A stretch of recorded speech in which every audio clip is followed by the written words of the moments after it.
Hi. Hello. Hello, and there's Carl. Hi, I was Kathryn. hoping you would join us today. I saw you were awake and working on the network, so I thought maybe he'll stop by. Wait. Hello, Robert. Hope you're well. I am well. Thank you, Carl. Yeah, and Ani was here at 9:30, so I'm hoping she'll come back. Uh,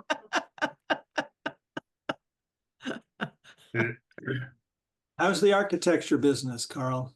Oh, I'm always trying to save the world and do more business, but um, I um, in the realm of learning about making better buildings, I've come across more information about white steel and not wood, which is perhaps the most shocking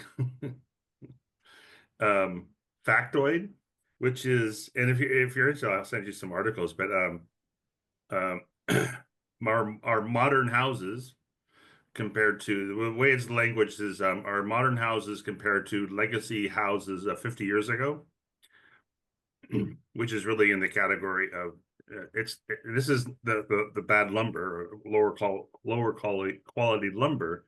There are other factors, but the houses burn 8 times faster and generate 200 times more smoke, and the smoke is more lethal or more Uh, toxic. yeah, I lost the train of thought there, though. Are you saying the legacy houses burn eight No, times? the older houses burn slower, Ah, yeah, which that's is, surprising. I'm sorry, That's surprising. really, why? Well, for one thing, there's been such a concerted effort to make houses more, meet fire codes and so forth. I mean, I would think there'd be an upward, gradient from there. Would it actually have improved? Is that the point? No, they're not improving. But No, you would, the newer houses burn faster, to be real clear. Yeah. Older houses burn slower, which means like in one of the article, to get really like the impact is you used to have 30 minutes to get out of your house. Now you have 4 minutes. whoa. Yeah, that's 8 times. No, that's extraordinary. Um, Is that because plaster on the walls? no, Because no, that would it's burn though. the big factors are the quality of lumber. Yeah, Just the denser lumber burns faster. yeah. Manufactured lumber burns faster. Things like TJIs, I'm sure you've used TJIs. Oh yeah. Um, they burn a lot faster, and it's the glues are they ignite. Yeah. Um, TJIs fail, I mean, because you only have to burn through a half inch of, of plywood. Yeah. Um, but there's also the larger homes, bigger rooms, more oxygen. But it's also the furnishings that are more synthetic materials. Yeah. One of the articles, there's a video that shows um, a room setup, a sofa, chairs, and stuff. Lamp. Yeah. One is older natural materials, one is synthetic materials, and ignite it. They have a small fire that starts, and you have a time. Really, you have a video timing each one. And the flashover point for the room with the synthetic materials is like 4 minutes and 50 seconds. Mm. Um, and it's instead of burning and smoking, much more smoke, and then at 4 minutes and 50 seconds, it just flashes because because I guess the gases from all the synthetic materials are building up and then explode. Wow. The and I've known this from my steel friend for some time. The manufactured lumber, not only there's in these reporting, they burn faster, but they release cyanide, so pretty toxic. Yeah, that I would imagine Yeah. very easily. because I can usually smell a caustic smell like when you that. when you cut them. Just in general, I can smell those fabrics. I mean, they're coated with stuff. I'm kind of allergic to it too. I mean, I don't want to capitalize this, but actually, one of the things my steel buddy told me recently, um, this is in the realm of small water cycle, and what we always are talking about is just, we move so slowly with once we have information.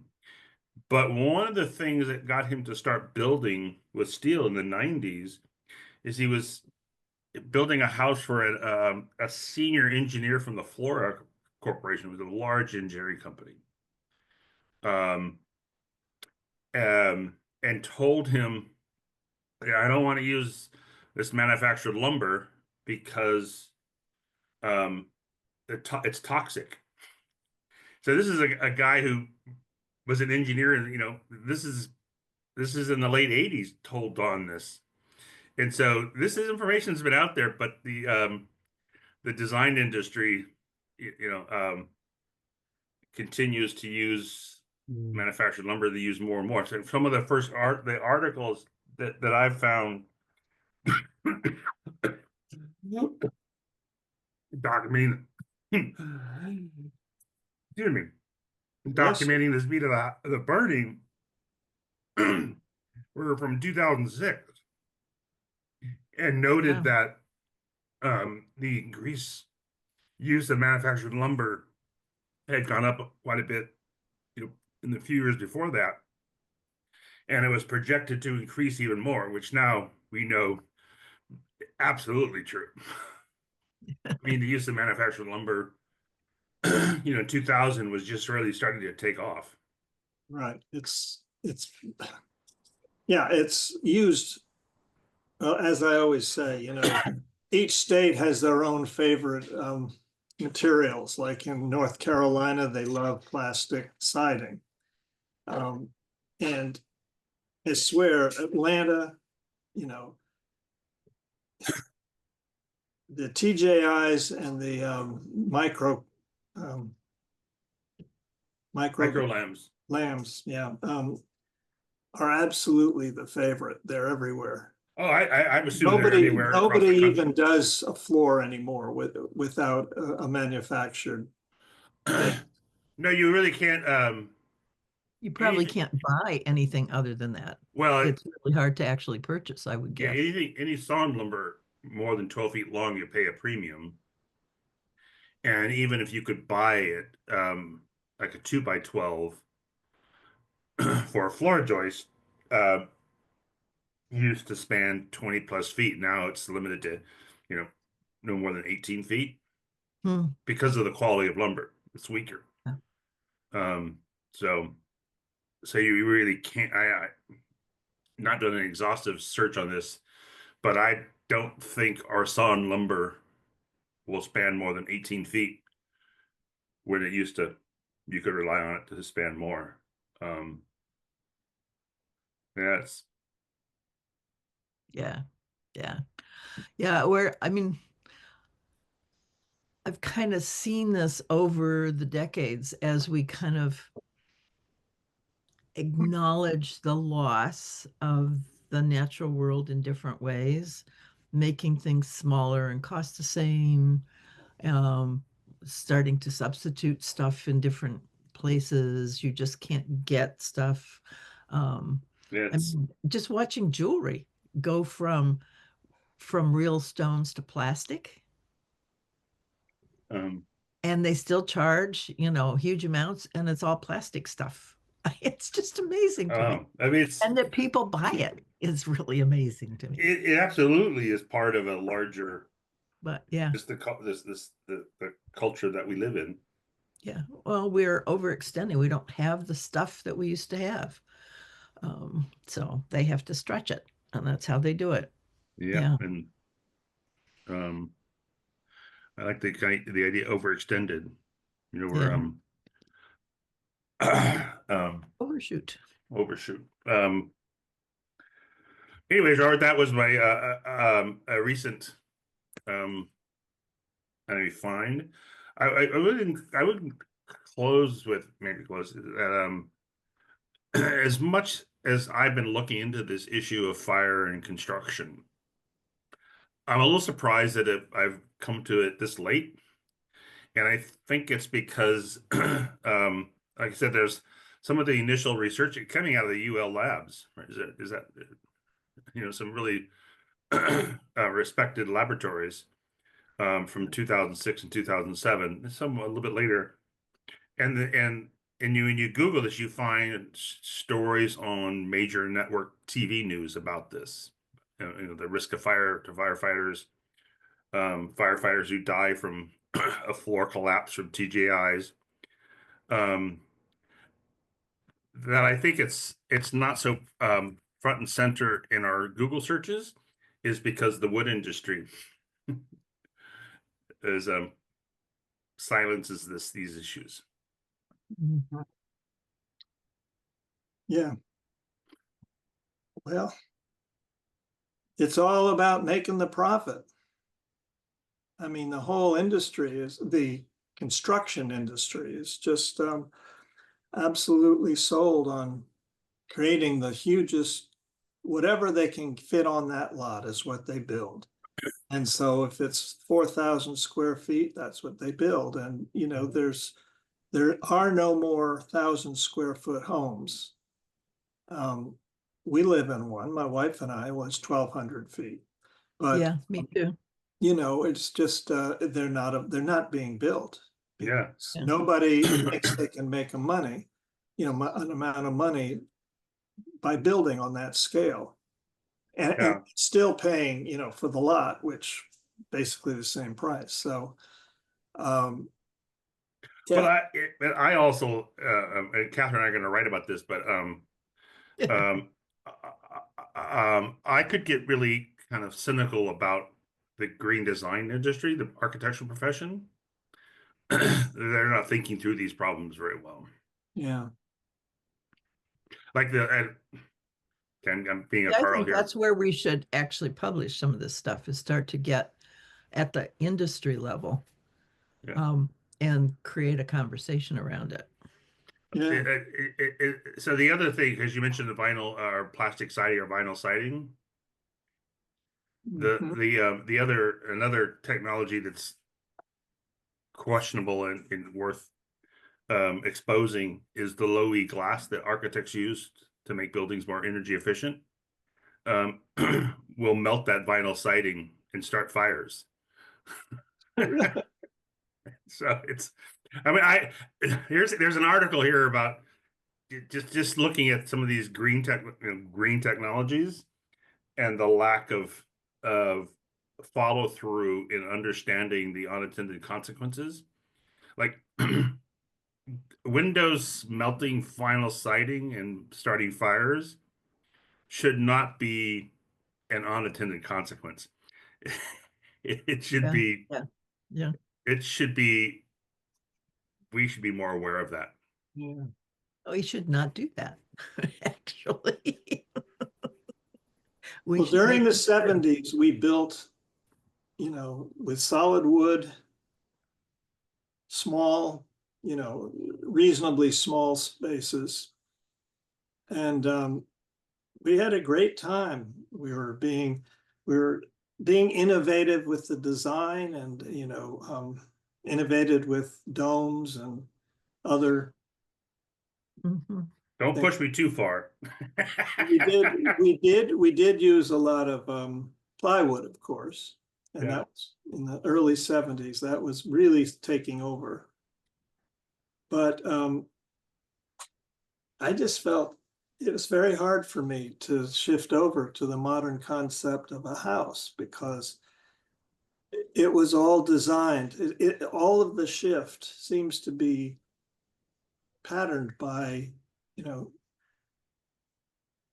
basic designs that homeowners knew they could make a lot of money from, and which means 3 bedrooms and 2 baths, and then it's escalated around Atlanta. It's now 3 or 4 baths and 4 to 5 bedrooms. Really? And it's not just that's not just in the wealthiest neighborhoods, but I mean, in anywhere in town where they're spending so much for a lot, you know, for a piece of ground. And it's out of control. Yeah. Yeah. I threw up my hands. No, I also got old, so it was time to retire. It's my understanding, at least in California, that we were using old growth wood up into the early 80s, Yeah, which is not the solution. no, it's The solution is not cutting, not cutting down old growth trees. That is not the solution. But it takes 80 years to grow a tree to have the density that you want, right? Part of it, but it also takes 80 years, and trees that are not planted to get lots of light, so it grows faster. Yeah. I think that it's the spacing. The density. Well, yeah. I think the biggest, if there was one single issue about the lack of density, it's the growing faster, not about the time, because those trees, the same trees, if we cut them down 80 years instead of 40 years, 25 to 40 years, I don't think the lumber would be any better. Well, that's really interesting because I've been getting into these conversations around the Miyawaki forest. And it's like, Miyawaki is planted really densely. And it's like, why would you do that? Doesn't that create problems? And we've got the story about the competition of root trees instead of the collaboration of root trees. And so we want them far apart, and they actually don't want to be far apart. They want to be closer where they can actually talk to each other. And they want to have the companion plants, which we also don't plant. We just plant the tree and don't worry about anything else. And so this poor tree is sitting there all by itself, trying to function, and it's used to being in a community. It's designed to be in a community. That's how it's evolved. And so it doesn't do as well. May I check in? Yes, we haven't checked in. We're just chatting, actually. Yeah, We that's were right. kind of waiting for you. I can't chat before we check in and connect with each other and move in the same direction at the same time that has a feminine element to it. This conversation does not. Thanks for holding our feet to the fire. Oh, thank you. Oh, I was hoping I wouldn't be offensive. Well, I didn't say you weren't offensive. I'm just not going to shut. No, I'm kidding. Yeah, You're not offensive at all.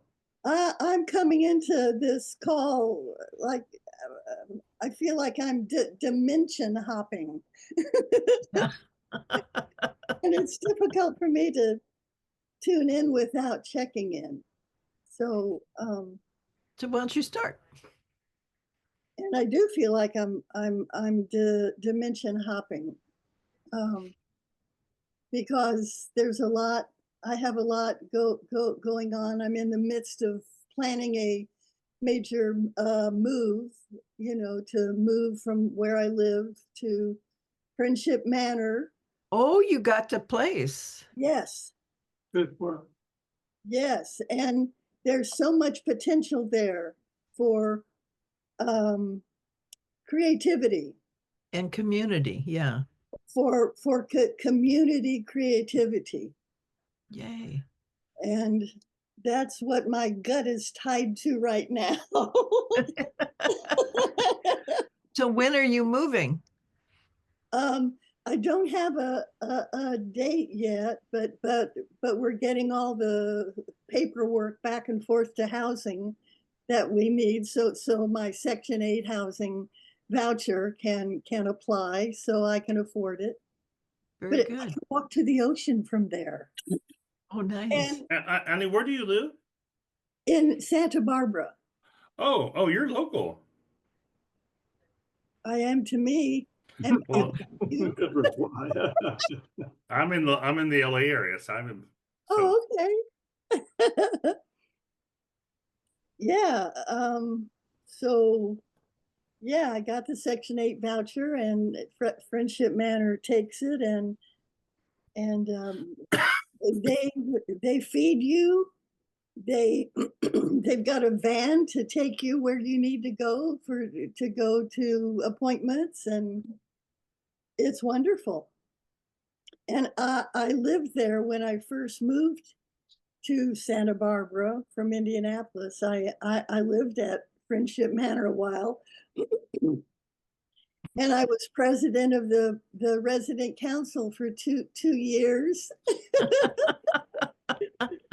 So I'm looking forward to walking to the ocean and being co-creative with people who live there in activities that are self-generative and community-minded. So maybe you can put a garden back.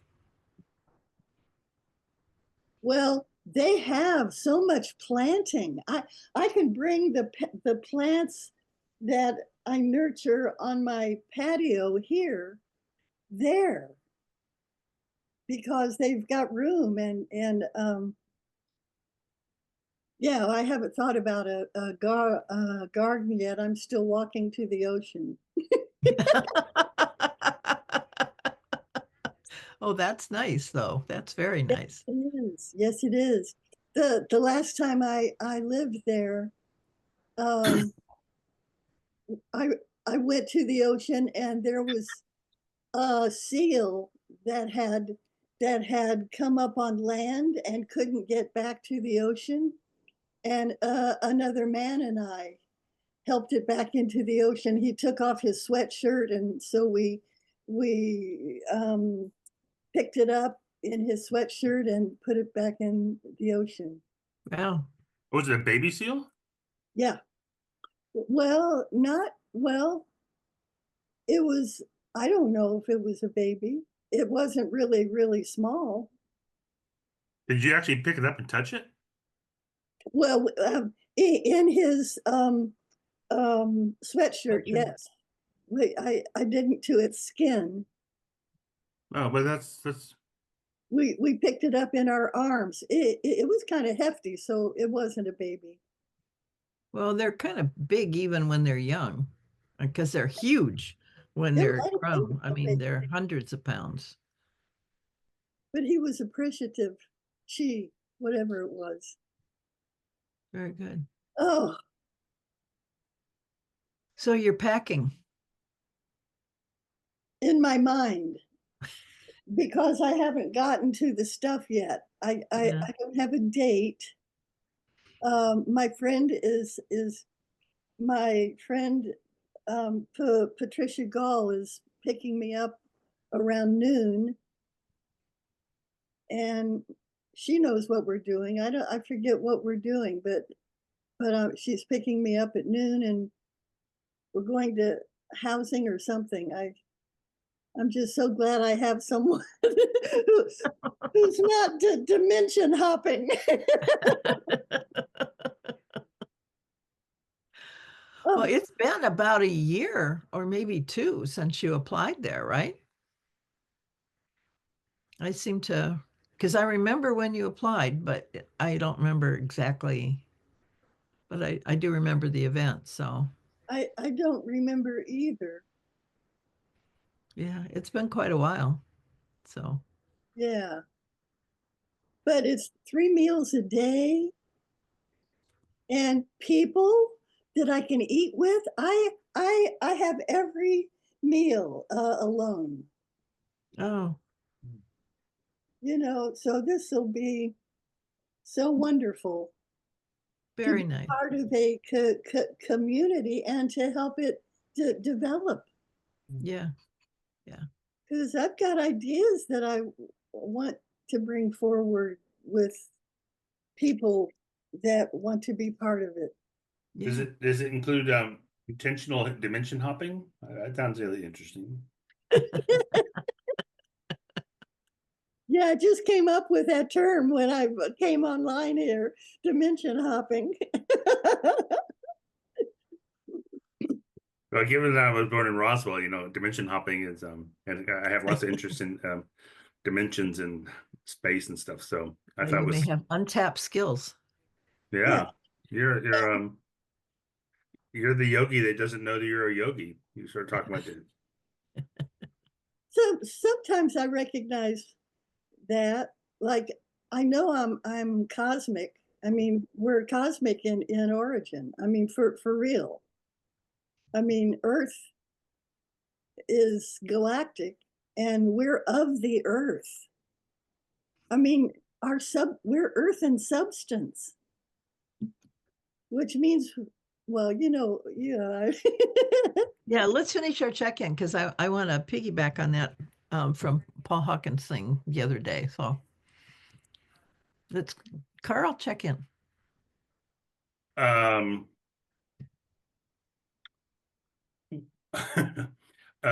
Actually, my wife and I were having quite an interesting conversation, which we do.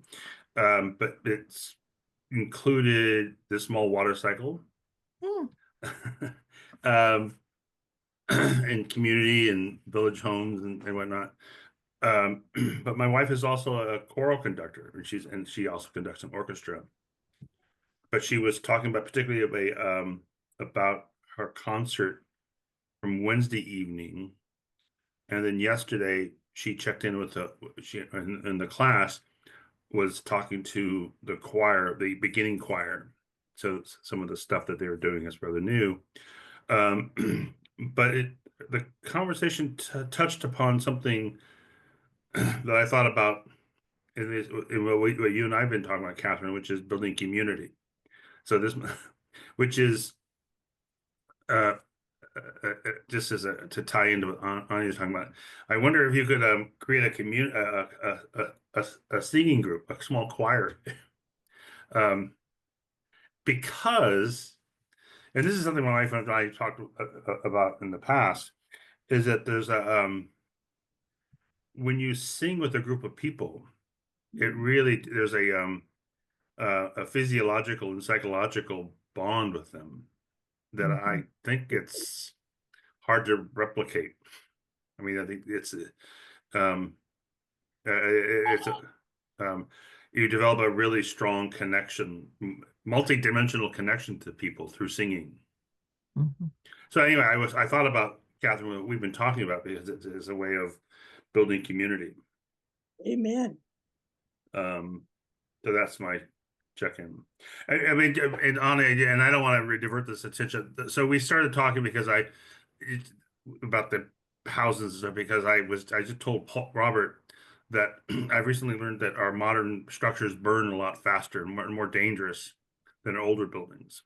That was the beginning of the conversation. Oh. But that's. And I like what you're saying about the music and choir and singing together and being in vibrational harmony with each other. It's physiological. It's yeah, it is. So that's. Do I choose somebody now, or Kathryn? You I don't know. Either way. I'll choose Robert. You'll be the anchor batter. Yeah, she'll have to anchor it because she's got a great idea, I'm sure. Well, I'll just talk a little bit about our Thanksgiving. We have a group that have known each other for 20, 25 years. There's a dozen of us, and two more actually who couldn't come because they were down in Florida. And that's our Thanksgiving. It's mostly couples, but a few children come up. But the thing is, they're not children anymore. They're grown up as children, but they're in their 20s.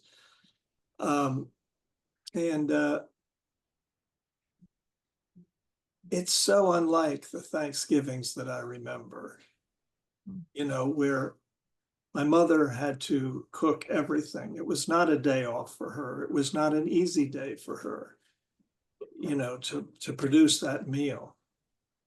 And then my father seemed to love, I love the guy, and he was a great man in many respects, but he would always have a comment about the cooking. It was like, okay, downhill from there.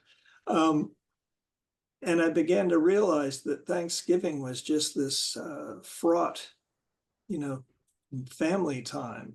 And we even tried to avoid it until in our 30s and 40s, my sisters and myself, it became the one time during the year where we actually saw each other. And we realized we still had a lot in common. And so we loved seeing each other. And we tried to make sure that my mother didn't have to cook, that sort of thing. And it's just, so I'm speaking about the evolution of this whole celebration, and about celebration in particular, specifically. When it can be free and easy, people getting together just for the pure joy of it, something, you know, miraculous happens. You know, it's almost like improv, you know, where you start on a certain stream, and the whole purpose of the next person is to say yes to whatever's said and take it in a direction that's congruent with that leading direction. And you just keep going from there. And that's what happened, at least my experience last Thursday was that way. Because it just went from person to person and just really zeroed in. And to me, that's celebration. We weren't dancing, but my wife and I dance every morning. I wouldn't have minded if we did have dancing, but I don't think too many people actually do that anymore. My wife and I do. But so I would add that, Carl, as they're singing and then dancing. It's just amazing, particularly if it's, you know, if it's done with specialty. You know, in other words, looking carefully at what the music is and how to, you know, how to dance together. You know, it's a festival in itself. So it was a fine time. I really enjoyed myself.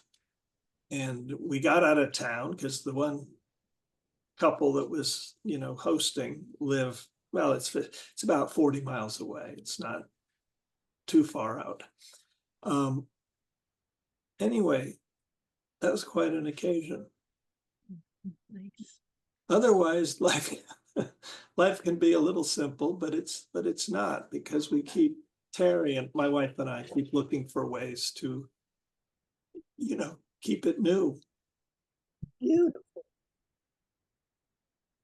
And there's such small ways that sometimes I don't think I have anything to say in that regard, seriously. And then as I started to think about what I might say just now, I said, you know, it really was quite a miraculous time, you know, Thanksgiving. I began to realize that there's a lot that's changed in our society, but the simple things are still a red hot item in my mind. That's really well said. And Robert, I just delight in you as a man, that I just respect so much, because I recognize so much in you. That's wonderful. Well, thank you. And Ani, I could go right back at you with that same compliment, because you are an amazing woman. Yeah. And I so love that you have this opportunity to move to a place that will, you know, support you in the way that you need.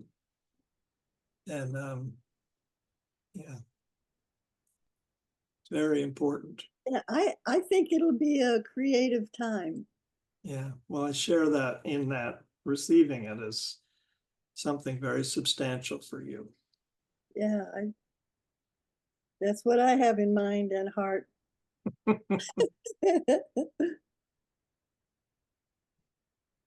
Kathryn. Yeah, I have to, I want to say, to sort of segue from what Ani said too, that for both of you guys, I find great enjoyment really in hearing the stories that you tell about your wives and your life together with your life partner. I mean, Carl's always off with his wife doing some sort of adventure and visiting something or doing something. And it's just wonderful. I mean, it's just so nice to see that authentic engagement. You know, it's not doing stuff because we have to or because we should, or it's the duty stuff that involves life, but it's actually having fun and exploring with each other and sharing and learning with each other. And I think that's just wonderful. There's not a ton of relationships that really have that. I've had several friends in that space, and it's just wonderful modeling. I mean, that's what it should be when you're with somebody, I think, you know. And so often people get hooked up with somebody for other reasons, and then they stick with it for other reasons. And it's really not a relationship in any real way. It becomes a chore. So it's really nice to see it modeled in both of your lives in different ways. So that's just really great. Thanks. What comes to me in what you're saying is, I believe it's unique to the human species. That there's something about humanity as a species that is unique compared with the rest of the species of life. And because we are creative and multidimensional. I mean, we are multidimensional. Humanity is. I don't know if the other species are, but I know it's obvious about humanity. One of the things that came up or has been up for me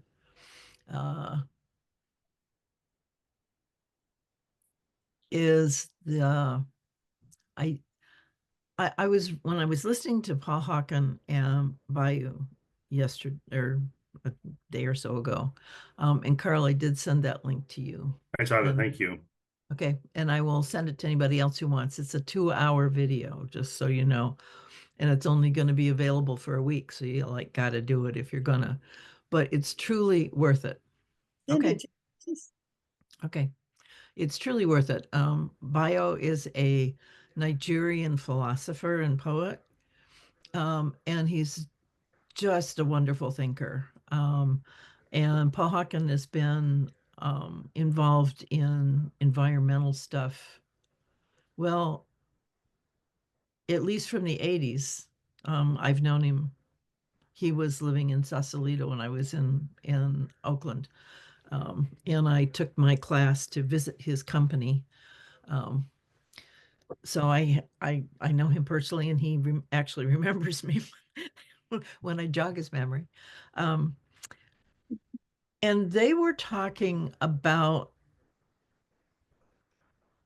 Paul's kind of discovery through his connection with bio that the environmental movement has been really about doing things to the earth and not working very much with the earth, and the real need for connection in the work we do if we really want to do that. And he's not sure what that looks like. But what it triggered for me was and I think we've talked about this a little bit, but a much deeper understanding about autopoiesis. And I wish we could change the world or change the name, because auto means self-making. And that's true. We make ourselves, but we make the world at the same time. And in fact, we can't, it's this mutuality, this interdependence, this reciprocity of I make a change, therefore you have to make a change. And then we kind of work on it and see what sticks. But what sticks is between both of us. It's a mutual engagement. It's not a one-off. It's not any individual life being making choices. It's always in that relationship thing. And it's always with the idea that it makes us both better, that somehow or other we're both winning in this. It's not my win or you win. And it's not the compromise, well, you win today and I'll win tomorrow kind of thing. It's like, no, it's got to work for both of us. And we just hang on to it until it does. And that responsibility and freedom came up in another discussion not too long ago. And it's the same thing. Well, we want the freedom to be ourselves. And we really work on that, which is absolutely right. We need to do that. We need to self-express. We need to dig deep and find out who we are. But we don't do it for our own edification. We do it in relationship Yeah. because what we do will be better for everybody or not. And you got to be sensitive to the or not, because then that means you don't do it. It's that responsibility piece and freedom that is never talked about. We just wave that flag. We want to be free. I want to do what I want to do. Well, that's bullshit. No life form does that. None. They all do what they can and want to do when it serves. And it has to be best for everybody to stick, to actually do it. If you persist, then you just drop off the list, you die because you're not supported in the whole environment. And we just don't, that's the shift. So I wish there was another word for autopoiesis that talked about world making as much as self-making. I don't know. Because it sounds, I mean, it's easy to think of it as selfish instead of the relationship building that it actually is. The closest word to autopoiesis is reciprocity. Okay. Yeah. I thought the closest was poetic. No, what I really have to remember for a while there, a year or two ago, I had trouble remembering the exact words because you would talk about it, but I wasn't familiar with the word. Andreas Weber spoke a lot about it, but it was very philosophical. But I just kept thinking of poetry. If I were living my poetry, that's what it would be like, seeing the interconnectedness of everything. And so I'll just introduce that as my definition. Robert, you are such a romantic. You're As loose as it may And Bio be. would agree, I think. I absolutely do. Well, I'm Pete, going, in my wife's and I conversation this morning, I think we both agreed that the core thing we're talking about was the interconnectedness of things, and that we don't do a very good job of understanding that. Yeah. That's for sure. Or paying attention to it. We're just not sensitive. There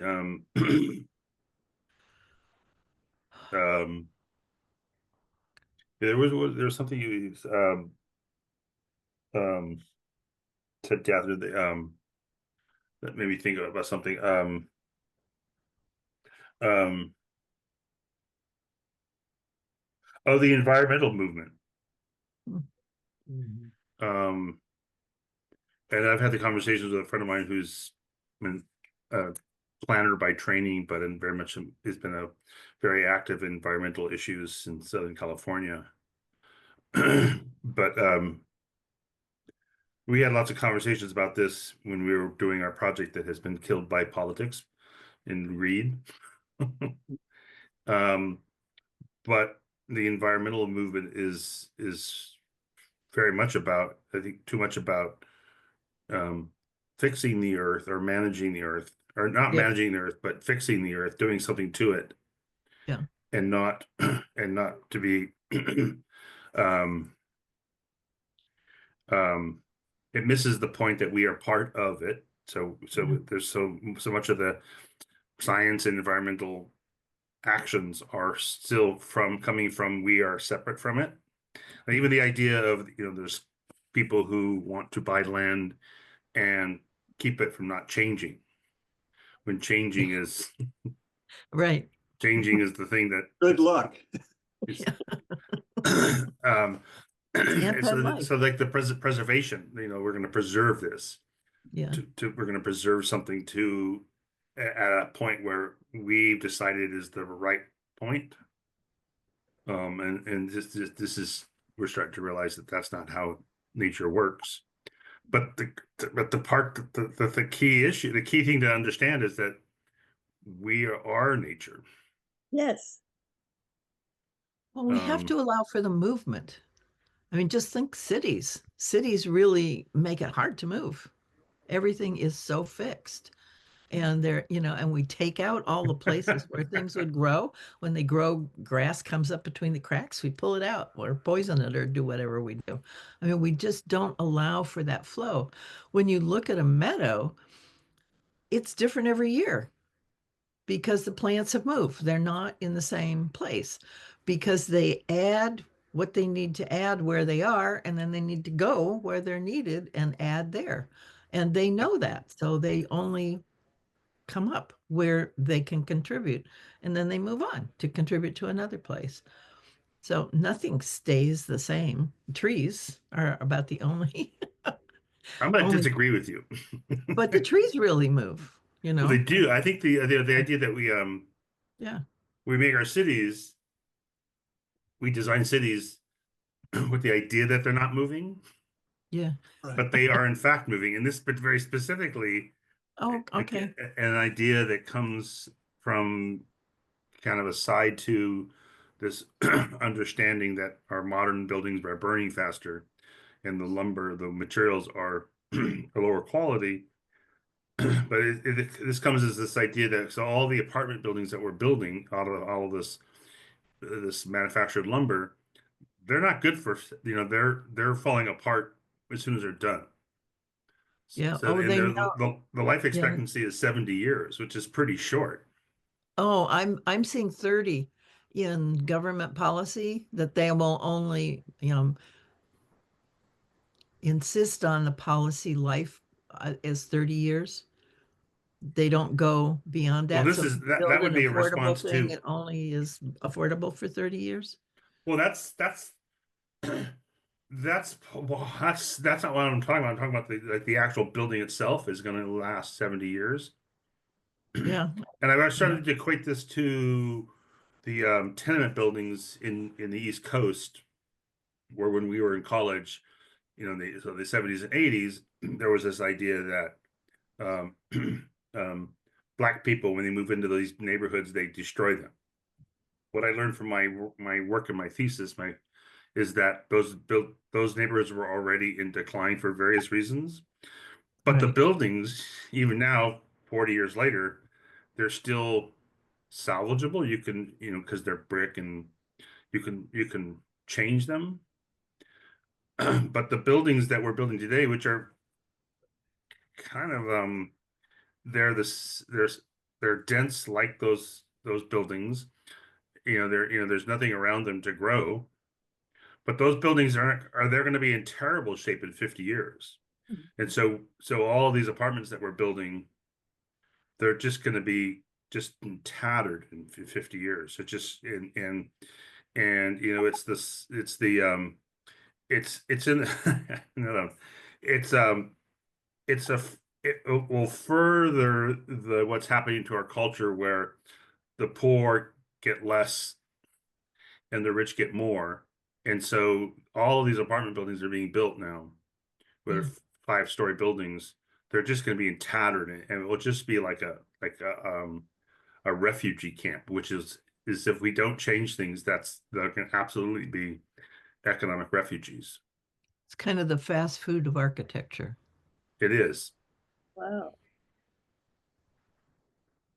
This is just this is not this Kathryn. This is something that is part of kind of what I've been thinking from our conversations, and this is a particular insight that I was wanting to share with you. But it's It's uh, important.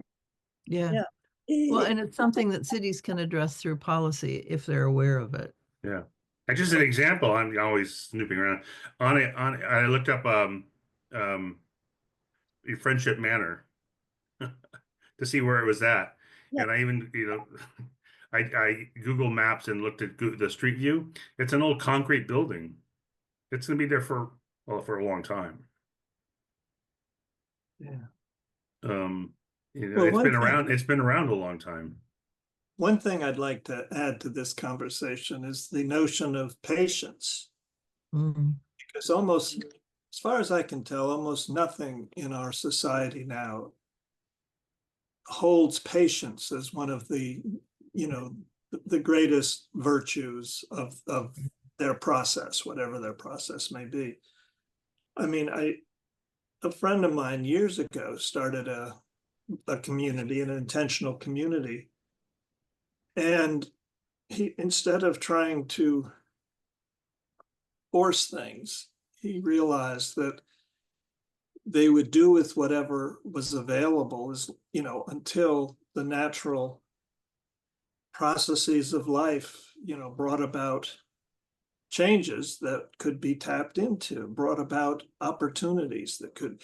And the main one there is that there was a growing need throughout the valley. This was in Loveland, Colorado, for water. So in the early 50s, they put in, you know, water, you know, the I don't know, some government agency or the Corps of Engineers built. Is that the lake in Well, Love? it's there are a couple of lakes. I'm not sure which one you would be referring to, but the point is that's until they got that water, they just worked harder. You know, they realized that they could not, you know, pull together the money to do it all at once. So they, you know, lived with what it was and they let the organism of the new community sort of grow organically. And from what I've lived in communities a lot, Carl, throughout my life. From You've lived in, I want to talk about this more, like maybe in offline, in intentional communities. Intentional communities. And it's funny, I see these new projects being glorified in, you know, the magazines, Habitat, no, what's it called? Well, anyway, the architectural magazines that are printed for the public. These wonderful communities, and they're done as a money-making project, so it's done all at once, and it's not done to fit to anything except for a little an allowance, say, that at least ecologically it'll somewhat fit into the new, you know, to the existing landscape, but it doesn't really, not with all that excavation. And that's never been my experience, you know, with the ones that I've lived in. You know, we very carefully built it up over decades. And you know, I was only there for, say, 10 years, but it had already been through a decade and continued on from there. Yeah, patience and just watching things grow organically is a principle that's very important to me. That's why, well, I was telling Kathryn, Carl, I have one project that is sort of hanging on because my clients aren't in any rush whatsoever. Because of this, even the approach to the project, it allows them to create a greater fund so that they can pay cash for the whole thing. But also, they change along the way. They change their outlook in little things. So suddenly, it's not that you did anything wrong, Robert, but we want to go this way. All right. It's great that they recognize that, but We can still do that. You know, that's the genius of CAD, computer aided design. It's very easy to, you know, flip it around or whatever. Boy, when it was hand drawing, it was impossible. But in every aspect of let's just say, an intentional community that is also a farm, and you're covering a lot of your food that you eat and a lot of the the ways you can make money, develop roots into the community. In other words, businesses that you would provide. It's just fascinating to watch that grow.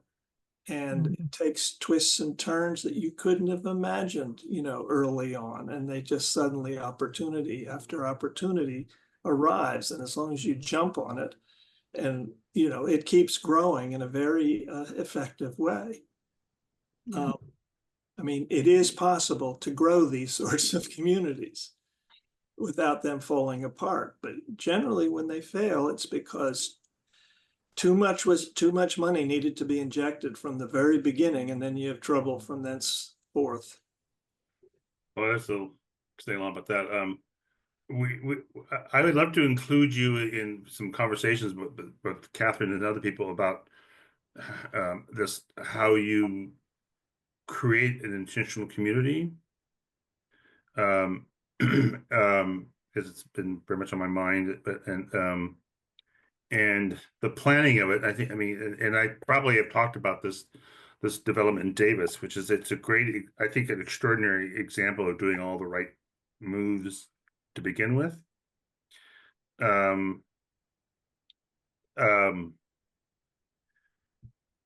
Anyway, I'd love to have more conversations about this, your experience with intentional communities, and actually, this one in Colorado, if it's still functioning, would love if you could put the name of it, in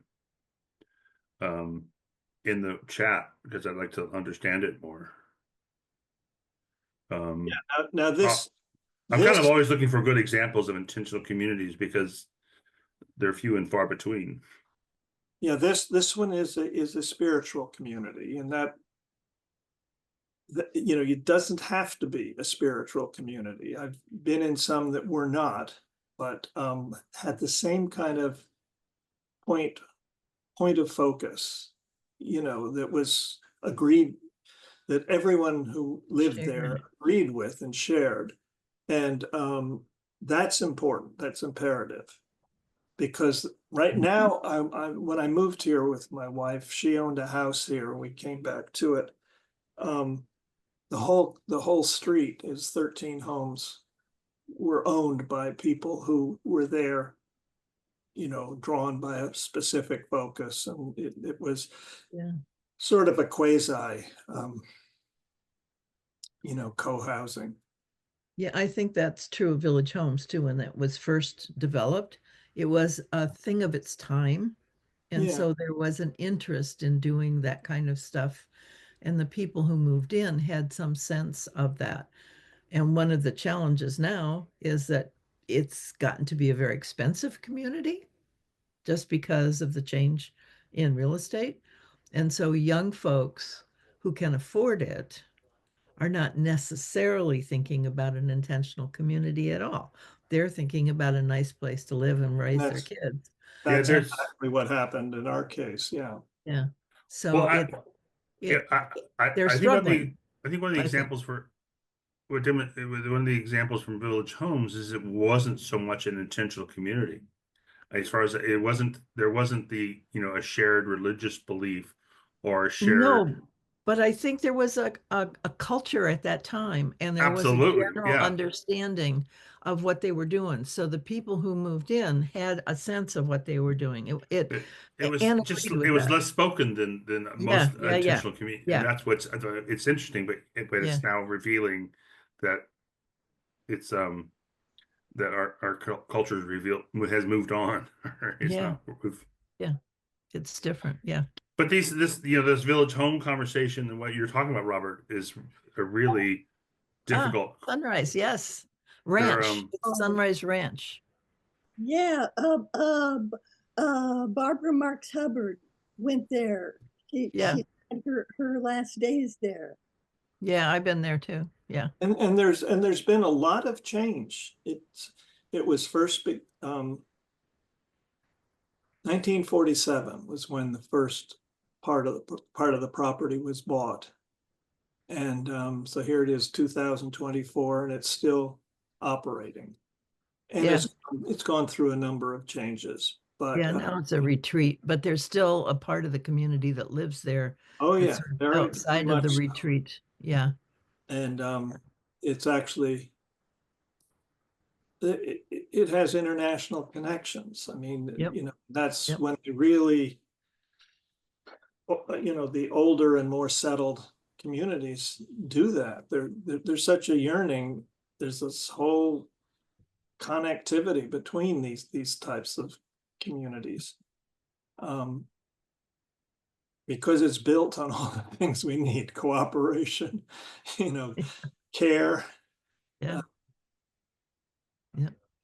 I never actually lived there. I lived at another one in Colorado, in California, Glen Ivy Hot Springs, and our business was a hot springs. Where's And Glen Ivy? What's Corona, California. It's just south of Corona on 15. that's relatively new. No, 79 was, or 78 was when the Hmm. property was first bought. It was an old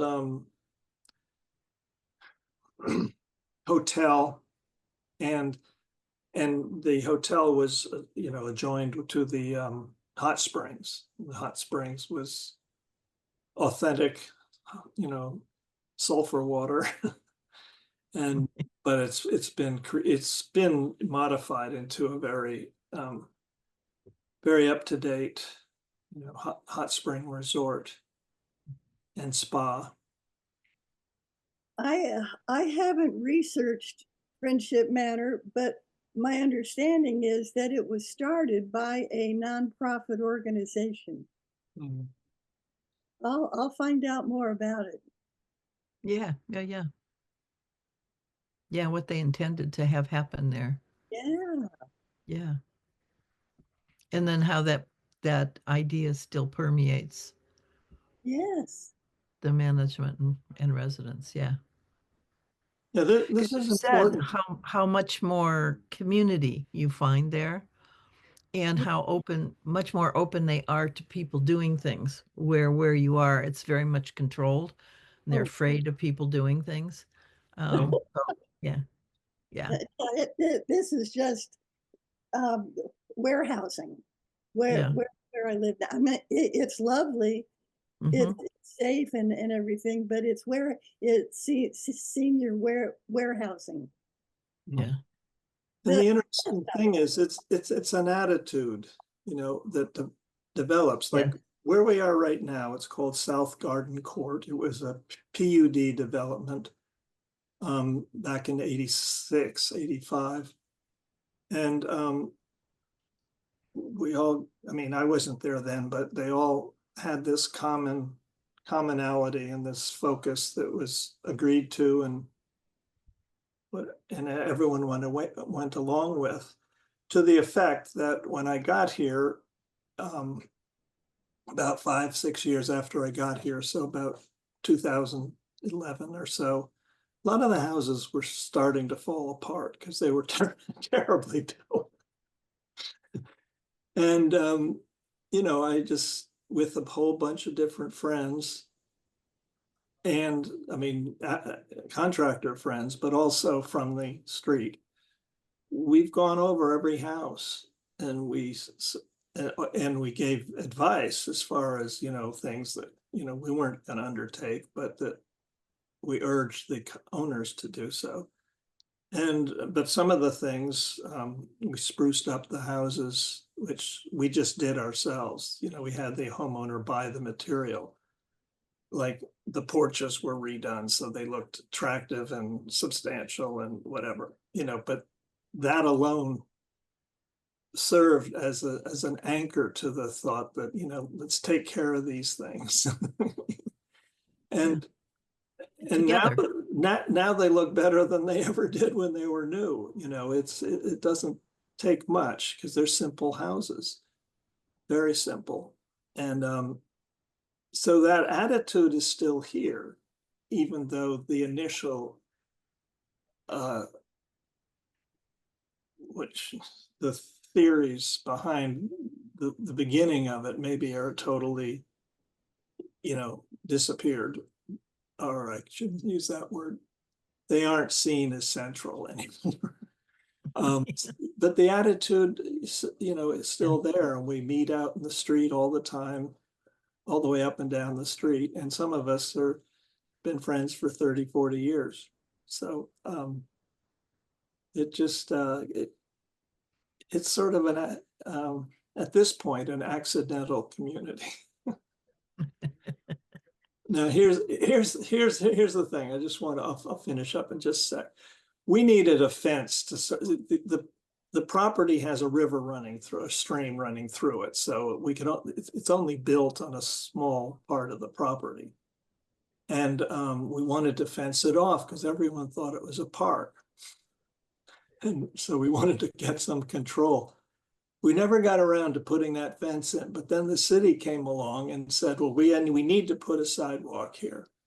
So they ended up building a wood, a bridge, because the land goes off like this, where the property line, the setback is like 17 feet from the street.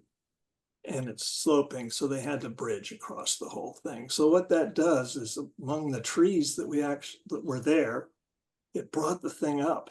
So you walk along this little elevated walkway through the trees. Plus, it gives us the fence we never had. And plus, in the process of it all, they put in new skirts, concrete skirts at the entries. There's 2 entries. So, which would have cost us thousands of dollars to do ourselves. That's what happens when you wait,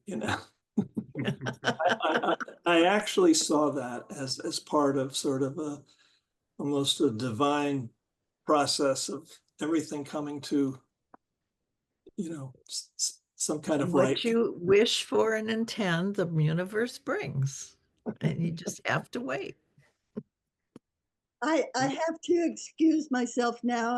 I've got to, prepare for what's next. And thank you for being here and for this Oh. wonderful conversation. Yeah, I agree. Thank you, Ani, for coming. Sorry, it was kind of a different conversation. It was Fine. lovely. Yeah. Okay. Bye. I'm gonna have to go too, because I picked up the call before and told my sister I was busy, but I need to call her back. Okay. All right. Robert, what this is all very wonderful. What's the you live in Atlanta, Georgia now? So if I Googled what was the street? Some garden. Oh, South Garden Court. Is that in Atlanta, Georgia, or? That is strictly speaking, it's in Brookhaven, which is a new city carved out of the Atlanta area. Subdivision. Yeah. And it was built in the 80s? Well, ours was, yeah, 86, 85, 86. I think of the people I know, the first one moved into the street in 86. Of course, it was started before that. Yeah, we don't have a website or anything. I mean, it isn't. No, I just I'm curious. But you can definitely look at it. The houses are kind of quaint. They used to have all kinds of bric-a-brac wood cross forms, in the gable. It was like really old-fashioned looking. Right now, they just look like seaside cabins, which is what we wanted. It's just very pleasant. And there's old and young. I mean, a lot of our new people now are in their 30s and 40s. And then there's a few of us, I guess it's half who are over 70, and then the other half are in the 30s and 40s. We weren't talking to each other for a while, but now it's really starting to open up as we nice. Keep meeting out in the streets, and they have their dogs, we have our cats, we intermesh. It was bound to happen.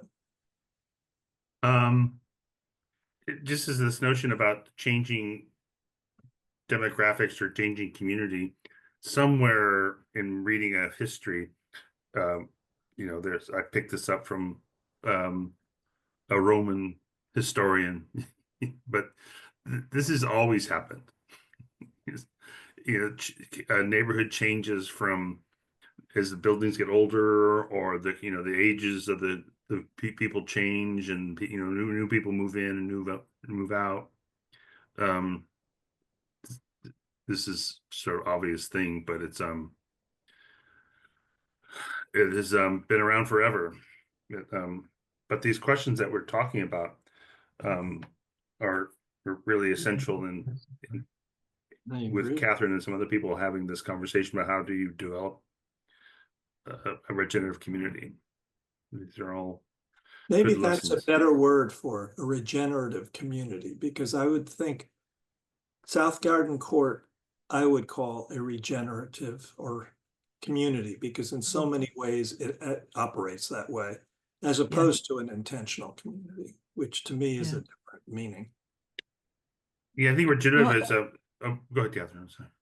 Well, that creating intentional communities is just another expression of our doing it too. So we create it all, and then the humans get to adapt to what we've created.